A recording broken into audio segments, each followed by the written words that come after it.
हर हर महादेव मित्रों, ये वीडियो कोई कॉमेडी नहीं है। एक्चुअली ये ट्रेजिडी है। बहुत सारे मित्रों के रिक्वेस्ट आ रही थी और सजेशंस आ रही थी कि कृपया मैं इस विषय पर वीडियो बनाऊं। क्योंकि जब मेरा स्टैंड अप ये लोग कराना चाह रहे थे तब भी मैंने एक बात कही थी कि देखो भाई, मेरी जो ऑडियंस है वो ज़्यादातर लोअर मिडिल क्लास फैमिली से हैं। यूपी के हैं, बिहार के हैं, झारखंड के हैं, एमपी के हैं। ज़्यादातर लोग ये हैं जो सामान्य जीवन जीते हैं, जिनकी इनकम 5 लाख के आसपास है। तो वो इतने महंगे स्टैंड अप के शोज़ खरीद के देखने वाले नहीं हैं। जनरली मेरी ऑडियंस ऐसी है। कुछ अच्छे परिवारों के हैं जो इतना अफोर्ड कर सकते हैं, पैसे खर्च कर सकते हैं। तो ये स्थिति कि जो ये लगभग प्रतिदिन कमाने खाने वाले लोग हैं, जिनकी इस समय वर्तमान में इनकम 5 लाख 6 लाख के आसपास मैक्सिमम जाती है ईयरली, वो लोग क्या करते हैं, कैसे जाल में फंसते हैं। अभी एक बहुत बड़ा शैतान, बहुत बड़ा नीच, बहुत बड़ा कमीना, बहुत बड़ा बेईमान मरा है 3 दिन पहले। मरने के बाद किसी को ऐसी बात कहने की इजाज़त नहीं है, अनुमति नहीं। हमारी संस्कृति में सबके बारे में अच्छा अच्छा बोला जाता है, लेकिन इस अय्याश, नीच और बेईमान चोर व्यक्ति के बारे में कुछ अच्छा कहना धर्म का भी अपमान है, अपनी संस्कृति का भी अपमान है। फिर भी इसके कई चमचे, इसके दलाल, इसके एजेंट अभी तक इसको श्रद्धांजलि दे रहे हैं, इसको अपना बाप बनाए हुए हैं और ये अखबारों में छपा है। मैंने ये अखबार का नाम मोड़ दिया है। ये सहारा कंपनी का मालिक था जिसका नाम सहारा श्री था। सहारा श्री। सच्चाई ये है, इसने लूटा। और किसको लूटा? किसी बड़े व्यक्ति को नहीं लूटा है। अभी मैं इसमें क्या लिखा है इसकी श्रद्धांजलि वाले में, चूंकि अखबार का नाम इसलिए मोड़ दिया कि अखबार तो सभी बिकाऊ हैं, आप पैसे दीजिए वो कुछ भी छाप देंगे। तो ये बिकता है, बिल्कुल जैसे हमारे देश में हर नेता बिकता है, हर अधिकारी बिकता है, वैसे ये अखबार बिकता है। इसलिए अखबार का नाम हटाए। हर अखबार में ऐसे फुल पेज के विज्ञापन है इसके मरने के बाद। पता नहीं आत्मा होती है कि नहीं होती है, स्वर्ग नरक होता है या नहीं होता, मैंने देखा नहीं, मैंने जाना नहीं। लोग बताते होता है, लेकिन यदि होता, ईश्वरीय न्याय का भय होता, तो इतना ज़्यादा भ्रष्टाचार, इतनी खुलेआम बेईमानी, चोरी, शैतानी होती ना। लोग अपने माँ बाप तक के धन संपत्ति को हड़प कर उनको घर से लात मार के निकाल रहे। तो ईश्वरीय भय तो रहा नहीं, ईश्वरीय न्याय कहाँ रहे नहीं, आराम से मर गया। हाँ, कहने को लोग ये कह रहे हैं कि इसके दोनों बच्चे मैसेडोनिया में बस गए, आए तक नहीं अंतिम संस्कार करने के लिए। वो नहीं आए, क्या है, उन्हें पता है कि चोरी डकैती का धन है, बाकायदा ट्रांसफ़र कर चुका है ये डकैत अपने जीते जी। वो अपना वहाँ ऐश से रहेंगे, क्योंकि भारत आएंगे तो शायद जेल जाए। और जेल किसके लिए यार, कौन जाता है जेल? ये कमीना लंबे समय तक जेल से बाहर रहा जमानत पर। हमारे देश की न्याय व्यवस्था कम बिकाऊ नहीं है, आप लोगों को पता है। आप गरीब हैं, आप छोटे से मामले में फंस जाएं, आपकी पूरी ज़िंदगी जेल में सड़ जाएगी, आपको जमानत नहीं मिलेगी। बड़े बड़े नेता, इस तरह के बड़े बड़े हरामखोर, बड़ी बड़ी कंपनियों के मालिक ज़िंदगी भर ऐश करते हैं। और इसकी अय्याशी का मैं किस्सा बताता हूँ और इस तरह कई कंपनियों के बारे में मैं 2-4 बातें कहना चाहूँगा। देखिए इसमें क्या छपा है इसके बारे में, ये आप लोग पढ़ने का प्रयास करें। ये अखबार मैंने थोड़ा पास किया है, लेकिन मैं पढ़ता हूँ। इसमें लिखा है, अनंत प्रेरणा, अप्रतिम विरासत। यानी इनसे प्रेरणा लो, इस तरह गरीबों का धन लूट लो, लूट कर सब विदेश ट्रांसफ़र कर दो, अपनी अय्याशियों में उड़ा दो। ये प्रेरणा इनके चमचे ले रहे हैं इनसे। सहारा इंडिया परिवार के मुख्य अभिभावक परम आदरणीय सहारा श्री जी दिनांक 14 नवंबर 2023 को लाड़ चाट लिए हैं। शोक संतप्त समूचा सहारा इंडिया परिवार अपने इस मादरचोद बाप को गहन श्रद्धा अर्पित करता है। इनकी चारित्रिक दृढ़ता, इनका चरित्र कितना अच्छा था अभी आपको बताता हूँ। अपने लड़कों की शादी इन्होंने 550 करोड़, शून्य कितने होते हैं हमें गिनने में टाइम लग जाएगा, इतने करोड़ रुपए इसने उड़ाए थे। और ये विश्व की सबसे महंगी शादियों में उस समय इसने रिकॉर्ड बनाया था। और इसकी पार्टियों में आता कौन कौन था? हर राजनीतिक पार्टी ने इससे चंदा लिया। ज़बरदस्त इसने सबको लूटने का मौका दिया। हमारे देश में सबसे खर्चीला काम है ना, क्रिकेट। सहारा कप होता था, सहारा की जर्सी क्रिकेटर्स पहना करते थे, ये ऑर्गेनाइज कराता था हरामखोर। इसके बाप का पैसा नहीं था, ये गरीबों का पैसा। सहारा में हर रेहड़ी वाला, फेरी वाला, फुटकर दुकानदार, मजदूर, मिस्त्री, मैकेनिक्स, डेली कमाने वाले, चूंकि इनके दलाल और एजेंट घर घर जाके कलेक्शन करते थे। शायद आपके जानकारी में कोई ऐसा रिश्तेदार, भाई बंधु होगा जो सहारा में जिसके पैसे न फंसे हों। 1 लाख, 2 लाख, 50,000, 25,000 सभी के फंसे हैं। और स्थिति यह है कि पिछले 15-20 सालों से किसी का 1 रुपया नहीं मिला है। केवल और केवल उसी में पैसा कन्वर्ट करता था, एक स्कीम से दूसरी स्कीम में। और हमेशा ये बड़ा बड़ा ऐसे ही विज्ञापन छापता था। ये विज्ञापन छापने का पैसा कहाँ से आता था? इतने बड़े बड़े अखबारों में हमेशा ये झूठ पे झूठ बोलता रहा। इसके लड़कों की शादियों में इतना पैसा कहाँ से आया? हर राजनेता इसकी पार्टियों में, हर बड़े बड़े अमिताभ बच्चन, ऐश्वर्या राय या कौन सा हीरो हीरोइन था जो कि सीधे सीधे ये सब बिकाऊ हैं, आप लोगों को पता है। बिना पैसे के ये अपने बाप को बाप नहीं कहने वाले लोग हैं। ये लोग कैसे जाते थे? समाजवादी पार्टी से लेकर, समाजवादी पार्टी का तो ये बहुत सगा व्यक्ति हुआ करता था। खैर, आगे क्या लिखा है, ये उनकी व्यक्तिगत व्यक्तित्व का आकर्षण, उपस्थिति का प्रभाव अक्षुण्ण स्मृति बन गए हैं। जीवन की आपाधापी को छोड़ चिर शांति की ओर प्रस्थान करने से पूर्व उन्होंने जिन लोगों के जीवन में आशा और उत्साह का संचार किया, उन करोड़ों लोगों के लिए उनकी स्मृति अब एक बेशकीमती विरासत है। ये किनके लिए इसकी स्मृति बेशकीमती विरासत है? जो लुटेरे, जो चोर इसके पैसों से अय्याशी किए हैं, उनके लिए विरासत है। हर पार्टी के नेताओं के लिए विरासत होगी इसकी सोच, जिसको इसने गरीबों से चूसे गए, लूटे गए पैसों से अय्याशी करवाई थी। गरीबों के लिए कोई विरासत नहीं है। मेरे जैसा व्यक्ति जो कमा रहा है, ठीक ठाक सर्विस कर रहा है, अच्छी खासी इनकम है, ठीक है यार, लेकिन मैंने ऐसे ऐसे लोगों को देखा है कि जिनके परिवार के लोगों ने ये सोचकर पैसे इकट्ठा किए थे, सहारा में जमा किए थे कि बच्ची बड़ी हो जाएगी, विवाह कर देंगे, घर बनवा लेंगे, अपने बुढ़ापे के लिए कुछ रख लेंगे या बीमारी में कुछ काम दे देगा, लेकिन आज दशा ये है कि 1 रुपया उनको नहीं मिला। अभी आगे भी बताते हैं कि ये इनका व्यक्तित्व है, ये प्रेरणा देगा, ये विराट व्यक्तित्व जो सभी को ये दे रहा था सहारा। इनके दोनों लड़के क्यों नहीं आए? आप लोगों को पता है क्यों नहीं आए। सीधी सीधी बात है, कानून से बचने के लिए, जेल जाने का पूरा खतरा था, वहाँ की नागरिकता चोरी छिपे ले ली। अब सुनिए, हर पार्टी बिकाऊ है, हर नेता बिकाऊ है। आप लोगों को पता है, ये कायदे से बताने की ज़रूरत है नहीं। तो गरीब आदमी क्या करे? सहारा जैसी कंपनी, पल्स जैसी कंपनी, शाइन सिटी जैसी कंपनी, ये लोगों को जाल में फंसाते कैसे हैं? मेरा वीडियो के लिए इसके कायदे से होना ये चाहिए था कि इसके कुछ एजेंट्स बेचारे जो कि अब लड़ रहे हैं इसके खिलाफ, वो बिल्कुल श्रद्धा के पात्र हैं। मैं उनको बधाई देता हूं और उनसे बिल्कुल निवेदन करता हूं, खूब लड़ें, अपने निवेशकों का पैसा दिलवाएं। लेकिन जो एजेंट हरामखोर, जो अपने सगे बाप के नहीं हुए, इसको अपना बाप बनाए हुए हैं, अब भी इसकी शान में, इसकी तारीफ में कसीदे पढ़ रहे हैं, उन हरामखोरों को आप लोग बिल्कुल जूते मारिए। क्योंकि पैसा जमा कराते समय उन्होंने ये कहा था कि हम हैं, आप हमको देख के पैसा लगाइए। हर एजेंट यही कहता है। और इसकी तरह चिटफंड कंपनियां, चाहे पल्स हो, चाहे साइंस सिटी हो, या ऐसी हजारों लाखों कंपनियां और होंगी, ये अपने एजेंट्स को अच्छा खासा भौकाल दिखाती है। भौकाल मतलब यही कि बढ़िया कपड़े, गाड़ी और बड़ी बड़ी पार्टियां, महंगी महंगी गाड़ियों में घूमना, इससे लोग आकर्षित होते हैं और वो एजेंट जी जान लगाते हैं केवल अपने कमीशन के लालच में। तो भैया दलालों, एजेंटों, जब तुमने हरामखोरों कमीशन के लालच में ये सब किया, तो इन गरीबों का पैसा फंसवा दिया, तो अब जिम्मेदारी भी तुम्हारी, उसको लो। कई एजेंट्स लड़ रहे हैं कायदे से। इसका अंतिम संस्कार सम्मान के साथ नहीं होना चाहिए था। इन एजेंट्स को जाके, जमाकर्ताओं को जाके इसके लाश पे जूते मारना चाहिए था कि देश की जनता ये जाने कि इतना ज्यादा कुकर्म करके मरोगे तो ये भी तुम्हारे शव के साथ हो सकता है। भविष्य में कोई इतना बड़ा घोटालेबाज ना हो। ये आजाद भारत का सबसे बड़ा घोटाला है। नीरव मोदी, विजय माल्या, ये सब छोड़ दो। पता नहीं हमारे प्रधानमंत्री जी क्या कर रहे हैं, किसी को वापस लाए नहीं, काला धन 1 पैसे का वापस आया नहीं, नोटबंदी भी पूरी तरह असफल है। ये कड़वा सच है, हम सब जानते हैं। लेकिन वास्तविकता ये है कि ये जिंदगी भर आसानी से छुट्टा सांड की तरह घूमता रहा। सरकार, सुप्रीम कोर्ट सब बिके हुए, ये जमानत पे बाहर घूमता रहा। 1 रुपए का भुगतान नहीं हुआ। एक नई नौटंकी शुरू हुई, CRCS पोर्टल पे अपलोड करना, डॉक्यूमेंट करना। भैया मैं इंग्लिश का PhD का स्टूडेंट, इलाहाबाद यूनिवर्सिटी का रहा, रैंक होल्डर रहा। हम जैसे लोगों की औकात नहीं है सारी बातें समझना, करना, और करने के बाद उसमें 99.9% का कुछ ना कुछ उसमें कमियां बता दी गई। इसके जमाकर्ता बेचारे अनपढ़, लेबरर्स, फेरी वाले, रेहड़ी वाले, ये बेचारे कैसे कर पाएंगे इतना जटिल? और सरकार का कमीनापन देखिए, चाहे कोई भी सरकार हो। फिर भी कांग्रेस को मैं इस मामले में बधाई देता हूं कि इसकी गांड में डंडा इस मादरचोद के कांग्रेस ने डाला था। कांग्रेस पार्टी ने इसके खिलाफ एक्शन लेना शुरू किया था। वर्तमान सरकार ने तो कुछ भी नहीं किया, ये केवल एक झुंझुना पकड़ाया CRCS का। उसमें भी क्या है आपको बताऊं, 10,000 रुपए मिलेंगे, वो भी मूलधन, आपने जो 15-20 साल पहले जमा किया था वो, और वो भी मिल नहीं रहे हैं। 99.9% लोगों का डेटा उसमें रिजेक्ट कर दिया है। अब फिर नाटक चलेगा, ऐसे चलेगा। और उसमें कितने % लोग भर पा रहे हैं आपको पता है? जो एजेंट पढ़े लिखे हैं, जो बेचारे संघर्ष कर रहे हैं, लगे हैं, वो लगे हैं। बाकी सारे दल्ले अभी भी इसको अपना बाप बनाए बैठे हैं। वो तो ऐसे बिलख रहे हैं जैसे उनका सगा बाप मर गया हो।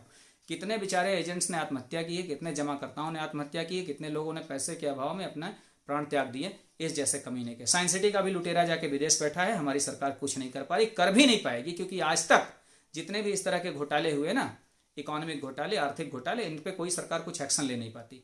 और इसकी पूरी अय्यासियां, सारे वीडियोस, सारी चीजें आप लोग निकाल कर देखिए जरा सा कि ये सारी पार्टियों ने कितना ऐश किया है। फिल्म इंडस्ट्री से लेके अमर सिंह वगैरह थे, अब वो भी इस दुनिया में नहीं है। स्वर्ग नर्क का अगर डर होता तो इतना यार कैसे होता भ्रष्टाचार। तो आप लोगों को मैं 2-3 बातें बताना चाहता हूँ। मानना ना मानना आपकी इच्छा है, लड़िए, जी भर के लड़िए। साइंस सिटी के खिलाफ, सहारा के खिलाफ आप लोग FIR ही करा देंगे, उसके बाद होना क्या? पुलिस वाले FIR कितनी आसानी से करते हैं आप लोगों को पता है। पुलिस वालों को हर काम में पैसा चाहिए, पैसा लेने के बाद भी वो एक्शन लेंगे नहीं। ये एकदम कड़वा सच है। हमारे उत्तर प्रदेश में तो बाबा जी की सरकार है, उनका कहना है कि भ्रष्टाचार खत्म है। हो सकता है ऊपरी स्तर पे खत्म हो, गडकरी जैसे नेता हैं, बाबा जी भी भ्रष्ट नहीं है, ये सच है, लेकिन निचले स्तर पर सरकारी कर्मचारी इस समय योगी बाबा के छुट्टा साण है।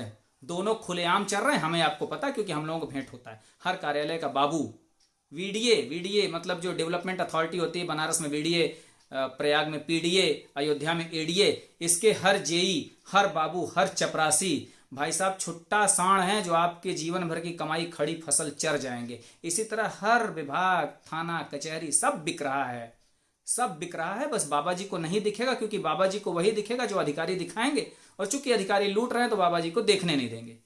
तो आप जैसे गरीब लोग, हम जैसे मध्यम वर्ग के लोग क्या करें? मान लीजिए इनकम शुरू होती है। अच्छा, आप ये सोचेंगे मैं ऐसा कह क्यों रहा हूँ? भैया मेरे भी पैसे फंसे हैं, बहुत अधिक नहीं फंसे हैं, लगभग 2 लाख रुपए फंसे हैं। हुआ क्या था, 12-14 साल पहले मैंने कमाना शुरू किया, तो पैसे जो भी आते गए, विवाह वगैरह हुआ नहीं था, तो ये होता था क्या किया जाए, तो एजेंट्स वगैरह, कई रिलेटिव्स, कई जान पहचान वाले, सब हर जगह इसके एजेंट्स बड़े अफरात होते थे। हर गली मोहल्ले, हर परिवार में एक एजेंट। तो वो ऐसे ऐसे बताते, इसमें जल्दी डबल हो जाएगा, ये हो जाएगा, वो हो जाएगा, ये हो भैया सेव करते चलो, कल कुछ काम हो जाएगा। अब जब काम पड़ा तो नहीं, मेरे रिलेटिव्स तमाम पैसे फंसाए बैठे हैं। मेरे मामा जी की लड़की की शादी थी, उन्होंने कैसे कैसे निपटाई वही जानते हैं। 4-6 लाख 10 लाख उनके भी फंसे। मैच्योरिटी अमाउंट ले लें तो मेरा भी 4-5 लाख हो जाएगा, उससे अधिक भी हो सकता है। तो मेरा भी फंसा है, लेकिन मुझे उतना फर्क नहीं पड़ता, क्योंकि मेरी एक रेगुलर इनकम है। लेकिन भैया जो गरीब आदमी जो थोड़ा उभरना शुरू करता है, वो छोटी छोटी जब सेविंग्स कर लेता है, तो वो इन चिटफंड कंपनियों के चक्कर में पड़ता है। सहारा जैसी, पल्स जैसी, या साइंस सिटी जैसी, या ऐसी तमाम कंपनियां। तो मेरी सलाह आप लोगों के लिए ये है मित्रों, कि इन किसी चिटफंड कंपनियों के चक्कर में न पड़े। आप लोग बहुत पढ़े लिखे नहीं हैं, बहुत लीगली स्ट्रांग नहीं, और लीगल इस देश में कुछ होता ही नहीं। आपके पास पैसे हैं तो सुप्रीम कोर्ट के जस्टिस ने भी यह कहा है कि हमारी न्याय व्यवस्था केवल पैसे वालों के लिए है, गरीबों के लिए इस देश में कोई न्याय नहीं है, कहीं भी नहीं है। ईश्वरीय न्याय पे भरोसा करिए मत यार। अगर इतना डर होता स्वर्ग नरक का, तो ये आतंकवाद, ये भ्रष्टाचार, ये सब ना होता, बिल्कुल ना होता। मुफ्त की योजनाएं चल रही हैं, सरकार रेवड़ी बांट रही, हर रेवड़ी बांट रही है, उसमें कम भ्रष्टाचार है, 90% तक भ्रष्टाचार है। बनारस के आइए, रामनगर में आपको दिखाऊं, आवास योजना का भ्रष्टाचार, सड़क नहीं है, नाली नहीं है, लेकिन है प्रधानमंत्री का संसदीय क्षेत्र, सांसद भाजपा, विधायक भाजपा, मेयर भाजपा, सभासद भाजपा। और आइए कंडीशन ये है ना कि डेंगू फैल जाता है भयंकर, हर घर में 2-2 4-4 लोग एडमिट हो जाते हैं। नालियाँ नहीं है, सीवर नहीं है, सड़कें नहीं हैं, और ये बनारस के राजा साहब का किला यहीं पे है। तो इन नेताओं के चक्कर में, कानून के चक्कर में बहुत ना पड़िए। तो छोटी सेविंग्स का करें क्या? मेरा ये मानना है कि आप लोग बैंक्स में एफडी कराएं। आपके पास मान लीजिए 10,000 20,000 इकट्ठा हुए, बैंक में एफडी करा लें। जो भी बढ़ेगा 6 साल 8 साल में, कम से कम आपके पैसे कुछ हद तक सुरक्षित रहेंगे। ये सहारा के लिए जो सरकार ने झुंझुना अपनाया है, पकड़ाया है, और वो भी मामूली आसानी से नहीं पकड़ाया, बड़ा संघर्ष चला है, कई लोग मरे हैं, धरना प्रदर्शन हुआ तब पकड़ाया है। वो भी 10,000 रुपल्ली देंगे, क्रम से 10,000 रुपल्ली, और वो भी आपका मूलधन जो आपने 15-20 साल पहले जमा किया है, यानी 15-20 सालों में आपको मिलेगा घंटा। इतनी अच्छी हमारी ईमानदार पार्टी की सरकार है, तो इनसे कोई आशा नहीं है। आप लोग अपने पैसे बचा के रखिए। ये नेता अपने घर से कुछ नहीं देने वाले हैं, ये आपको लूट कर खा जाएंगे। आप मेहनत कश मजदूर हैं, एक एक पैसा आप लोग कैसे संघर्ष करते हैं, परदेश कमाने जाते हैं, आप लोग कैसा जीवन जीते हैं, मुझे अनुभव है। इसलिए अनुभव है कि मैंने मजदूरी की है, मैंने कलकत्ते में भी मजदूरी की है, प्रयाग में अपनी पढ़ाई के दौरान मैंने हर छोटा काम किया है, जिसका आप लोग कल्पना कर सकते हैं। छोटा से छोटा काम, स्वीपर तक का काम मैंने कुछ दिनों तक किया है, रिक्शा पुलर, इससे नीचे कौन होगा। तो ये लोग बेचारे अक्सर तो नशे के चक्कर में पड़ जाते हैं। कुछ जो बचता है, चाहे परिवार को भेज दें, परिवार वाले पत्नी फंस जाएं चिटफंड कंपनियों के, चाहे आप लोग, तो इनके चक्कर में ना फंसिए। बड़ा अमाउंट है नहीं, आप बचा नहीं पाते कि हम घर बनवा ले, थोड़ा थोड़ा इकट्ठा करते हैं। तो या तो इन्वेस्ट करिए, मकान वकान बनवाते रहिए थोड़ा थोड़ा करके, और या तो बैंक में रखिए भैया, वो सेफ है। और नहीं समझ पाते हैं तो अब आ गया है गोल्ड कॉइन्स। गहने भी मत लीजिए, गहने लेना वज्र मूर्खता है। गहना घुमा फिरा के सुनार का हो जाएगा। कॉइन्स ले लीजिए, 10 ग्राम 5 ग्राम का जो भी आपका बजट है ले लीजिए। उसमें ग्रोथ कम है, लेकिन धीरे धीरे है। ज़्यादा पढ़े लिखे हैं तो और तरीके हैं शेयर मार्केट में, इन सब में आप कर सकते हैं। बाकी एजेंट्स भैया लोग, आप लोग सुधरिए, गरीबों का पैसा दिलाने में हेल्प करिए। इसमें पैसा अमीरों का लगा नहीं है। विजय माल्या और वो सब, नीरव मोदी और कौन कौन से थे, ये सब तो भाई हीरा वीरा बेचे तो वो सब अमीर लोग लेते थे। हम जैसे कंगाल लोग थे, देखो लोहे की एक अंगूठी पहने, तो हमारा तो वो नहीं लूटे ना। लेकिन ये साइंस सिटी, सहारा, पल्स, ये सब गरीबों को लूटने वाली कंपनियां हैं, और सारे पैसों से अय्याशी हर पार्टी के नेता किए हैं, और बाकायदा फंडिंग भी किए हैं। हर पार्टी का नेता फंडिंग लिया है ऐसी कंपनियों से, तब तो ये इतनी बड़ी अय्याशी करता रहा जीवन भर। अपने आप को पुजवाता था, लगभग देवता बना हुआ था। तो ऐसे कंपनियों से बचें, ऐसे लोगों से बचें। अब इसको तो फूंक ताप दिया गया, अब इस कमीने का पता नहीं क्या होगा। अगर कहीं ईश्वर है, स्वर्ग नरक होता है, तो मेरा ईश्वर से ये बिल्कुल हाथ जोड़कर विनम्र निवेदन है, प्रार्थना है कि भगवान इसकी आत्मा को शांति या मुक्ति तो नहीं देना, अगर है तो। और हर गरीब यही कह रहा है। मैं तो उतना गरीब अब नहीं हूँ भाई बहुत अमीर नहीं हूँ, बहुत रईस नहीं हूँ, लेकिन इतना भी अब वो स्थिति नहीं है कि नहीं खाने के लिए मर रहा हूँ। जैसे स्थितियाँ एक समय मैंने देखी हैं 20 साल पहले, 20 साल से 15 साल के बीच ये स्थितियाँ देखी, खाने का ठिकाना नहीं रहता था। सच्चाई है, मेरे कई मित्र जानते हैं जो प्रयाग में साथ समय बिताए हैं, वो लोग जानते हैं।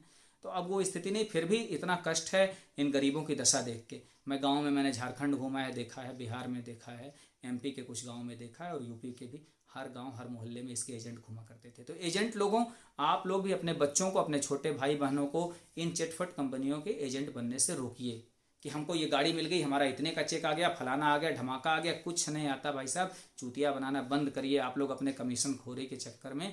ये कमीनापन, ये डकैती, ये बेईमानी बंद करिए। ऐसी कंपनियों से बचिए, लोगों को भी बचाइए, जागरूक करिए। आप लोग लड़ते रहिए, ईश्वर पे भरोसा रख सकते हैं। हम भाग्यवादी लोग हैं, हम तो भगवान पे मान के सब कुछ छोड़ देते हैं। भगवान भरोसे तो हम लुटेरे, हत्यारे, बलात्कारी, मुगलों के गुलाम बन गए, फिर अंग्रेजों के बन गए, जबकि भगवान कुछ नहीं खुद करते।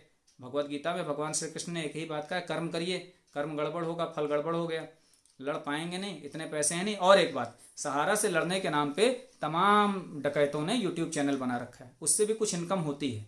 पता नहीं, मुझे नहीं पता, मेरे तो यूट्यूब से पैसे वैसे बहुत आते नहीं। वो सभी मेरे वो जो लोग थे प्रोड्यूसर्स वगैरह देखते हैं, आते होंगे।